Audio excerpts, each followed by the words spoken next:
the long night of the sun rising up the horizon and into our tired eyes. The spell of night is struck down. Our second sight is bleeding out. And can I come and walk you home? I'm not gonna wanna be alone. Beat it up when the sunlight comes. Bleeding cut by the clock on the wall. Take the morning and the chorus light. Jordan Major, 18, been slacklining since last summer. Get me together and calm up the night. First time I saw slacklining, I was at camp. I just saw some guys doing it and I tried it out and I absolutely hated it. Sweet silver medicine swimming. But I tried it again a week later and slowly started to enjoy it, and just like the challenge, I guess I'd start. Is coming on.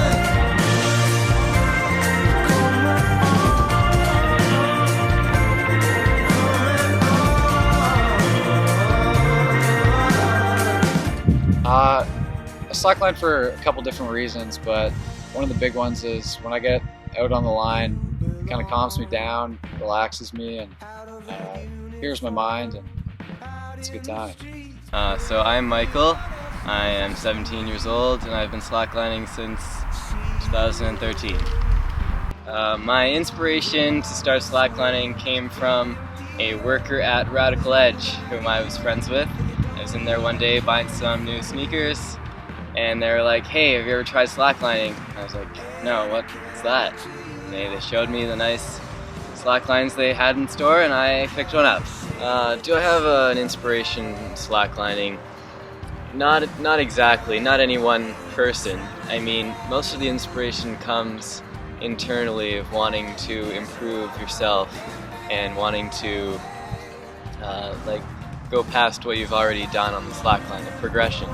But I mean, there's obviously sometimes you'll see people in maybe videos or just out around who are doing things like that you'd like to be able to sometime achieve.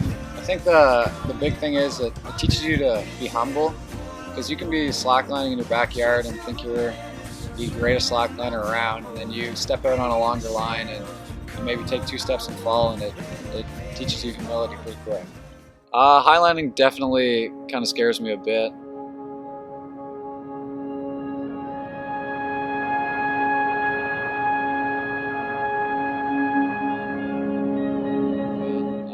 You get out on the line and you think before you get out there that it's going to just be like a normal slack line, but once you get up there you kind of get this feeling in your stomach and it sketches you out a bit and it takes you a bit of time, and sometimes you choke and sometimes you just get out there.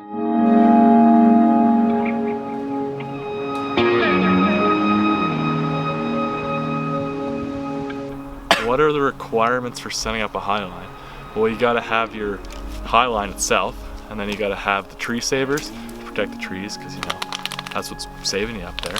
And then you got your big long rope that's you said your safety rope, and that's so like if your slack line gives out, that's what protects you. And then you got and then you just gotta tie it all together, put a few knots in, and pull it real tight.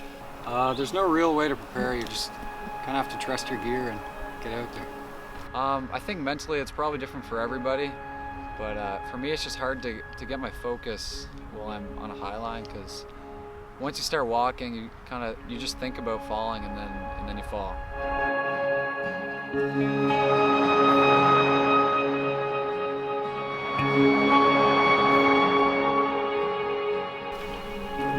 You've been out in the street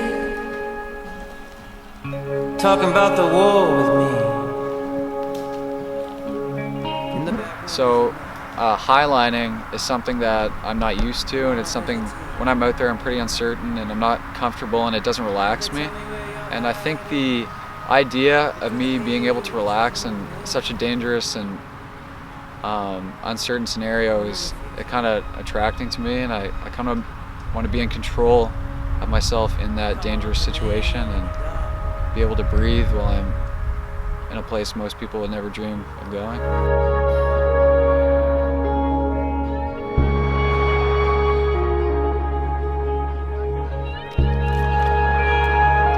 So yeah, slacklining is definitely good for developing your balance in your legs and just your body control, but also like good for like focusing mentally, focusing on the task at hand. It's pretty hard to slackline without your undivided attention. I think the biggest skill you can have if you want to start slacklining is definitely patience. So when you get out on the line and you can see other people slacklining and you can't do it, a lot of people shy away from that challenge and they get frustrated and they turn away from slacklining pretty quick. But if you can kind of be patient with yourself and understand that it's a process, you can find the enjoyment in slacklining. Yeah, I'm not sure if everyone is great at slacklining, but it's definitely something everyone should at least try. When we're living in the